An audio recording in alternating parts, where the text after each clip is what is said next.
Hello, everybody, and welcome to Civ House. I'm Rob. He's Connor, and we are back in 2026. It has been a long couple of months for us. As you guys know, there's been a lot going on, and we are really excited to get into 2026 and talk a lot about what is coming here, what's going to be happening with Civilization 7, and much more. But before we get into it, Connor, tell everybody how you're doing.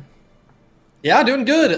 It's really exciting to be getting into 2026. I feel like it's kind of a rare New Year's where I'm just genuinely so excited for the new year. And I think that's definitely, I think it's fair to say that 2026 is going to be a better year for Civ 7 than 2025 was. So in that way, I'm also just very excited for the year. But yeah, doing good. Very, very excited to get into this. Yeah, no, there's no doubt about that. We're really expecting for the second year. You know, we've not even done a full year yet, but the second full year of Civ 7 to be a lot better.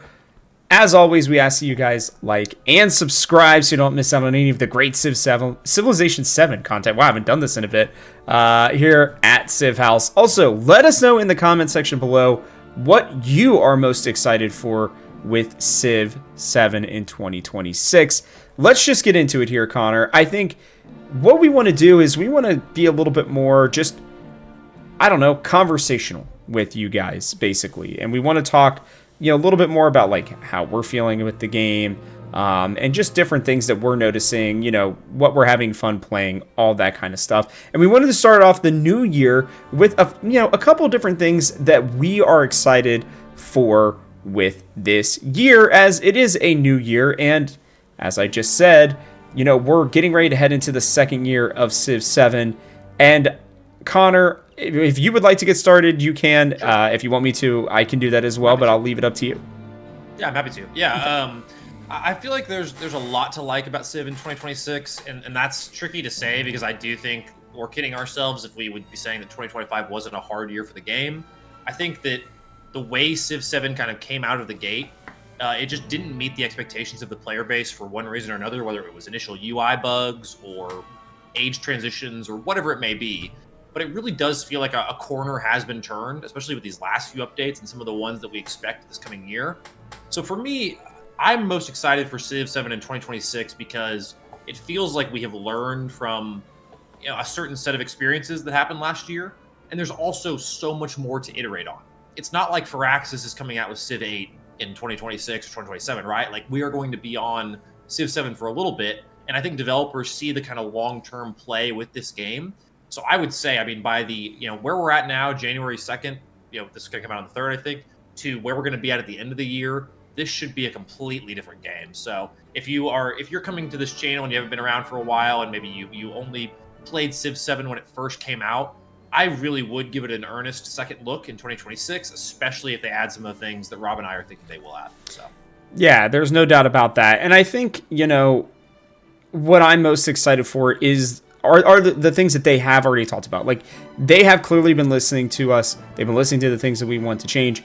And with the feature workshop, coming up here soon, as far as we can tell, the expectation is that things will change. And I feel very strongly that the transitions and the victory types, I think I said this in a video that we released, kind of recapping, or I forget exactly what I did. I recorded it before I went out of town. What happened in 2025, right? The expectation is that there's just going to be so much more, I don't know, just working together, I don't know, in some way or shape or form with the community, and that's super important.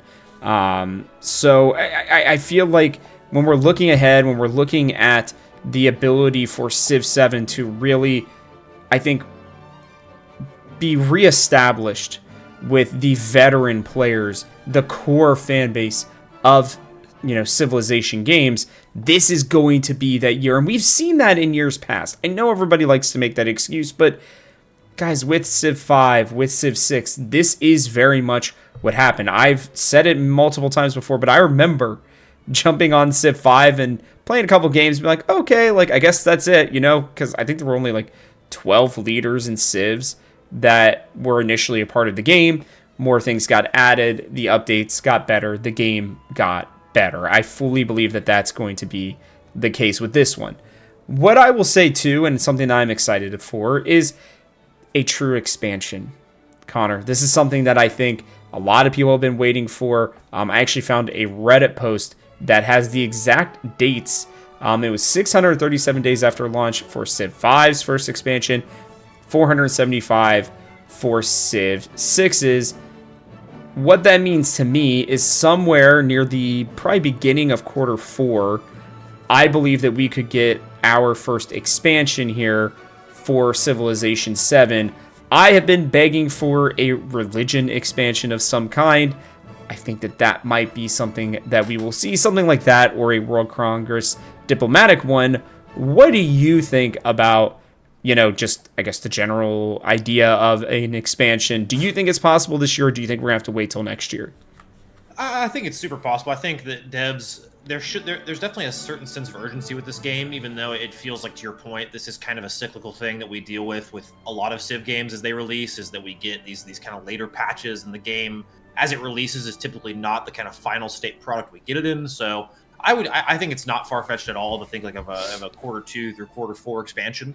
But I also would encourage fans to not be disappointed if that's not the case, because I think there's going to be a lot of other things going on with just the kind of foundational core of the game and other gameplay elements that go along with that, new heroes, UI, etc., maps, everything in between. So it's a difficult one for me to answer, but I think if I were a betting person, I would say that we should bet on an expansion this year for sure.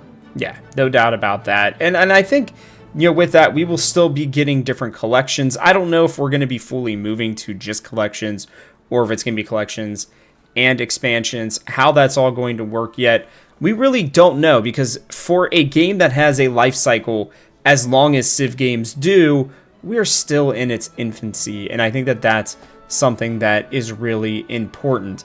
Connor, I was going to throw it to you for one more thing that you are excited for in 2026 with Civ 7. I think for me, I think if I had to pinpoint really truly one thing, it's just more leaders and civs. I think that this is really the calling card of this game, is the mixing and matching, is the ability to play all these different iterations, and that's kind of where we get, at least in my mind, a lot of the replayability of Civ 7. So as long as we get some more different things to try out and different abilities that are really unique, like I really, for instance, really appreciated this last update with all the pirate editions. We really, I feel like, juiced up the exploration age. And now it feels like, naval combat and exploration is this whole new thing. As long as they keep taking swings like that, I think Civ 7 is going to be really, really fun to interact with in 2026. But yeah, that all starts to me with new leaders and new civilizations. Yeah, I have to agree too. I would actually say the underlying AI is, weirdly enough, the thing that I am most excited for. The last thing I would say is because it's felt like it's been getting better, right? They've been making a lot of good changes. What I've really liked recently is all the map changes, right? With not just like the way that they look, but obviously the way that the biomes have changed and everything like that, resources, those different additions and how that has worked as well. I really truly believe that that is a fundamental part of the game, and with whether you call it the computer as we used to back in the day or AI now, the ability for it to make better and more consistent strategic decisions while not being completely predictable is something that I think that they are continuing to work on in like underlying aspects of the game, and one that, I went back and played a little Civ 6, semi recently before I was, gone for basically a month.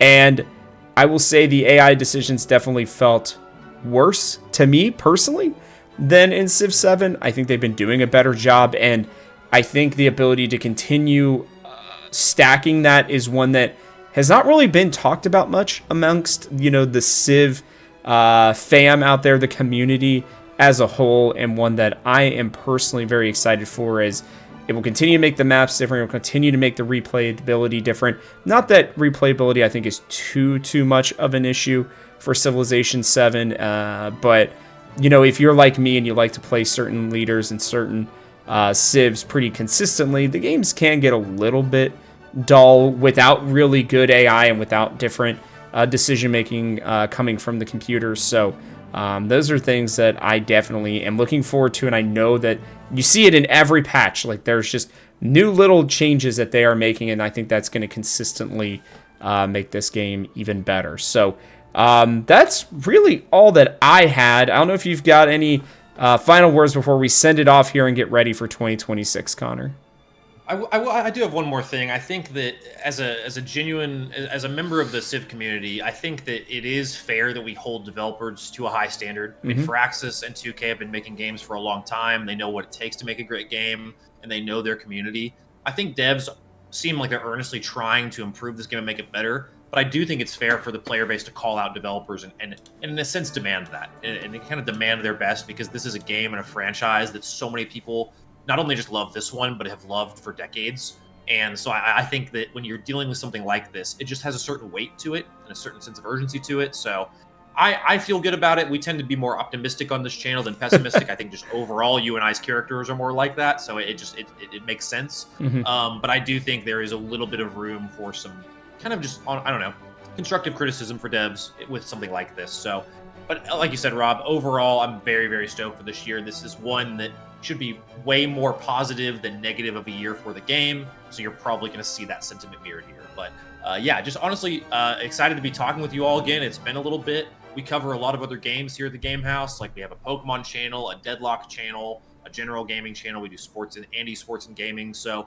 we have our kind of, we wear a lot of different hats, but we're very excited to be back to more earnest and consistent Civ coverage in 2026. There's no doubt about that, and we think it's going to be, like we said, I think a banner year for Civ, where they're really able to hopefully tug on the heartstrings, grab us all back, and I think the way that we are used to, where we're spending many, many hours, doing just one more turn as it used to be, and hopefully still is for a lot of you. But that's going to do it here for Connor and I to start off our first video of 2026. We hope you guys will continue to join us through this journey as we, I think, dive into more interesting and fun aspects. We're really looking forward to the feature workshop and hope that it could be, well, game-changing, to say the least. But that'll do it here for us. So, from our house to yours, thanks for watching, and we hope you'll join us for one more turn.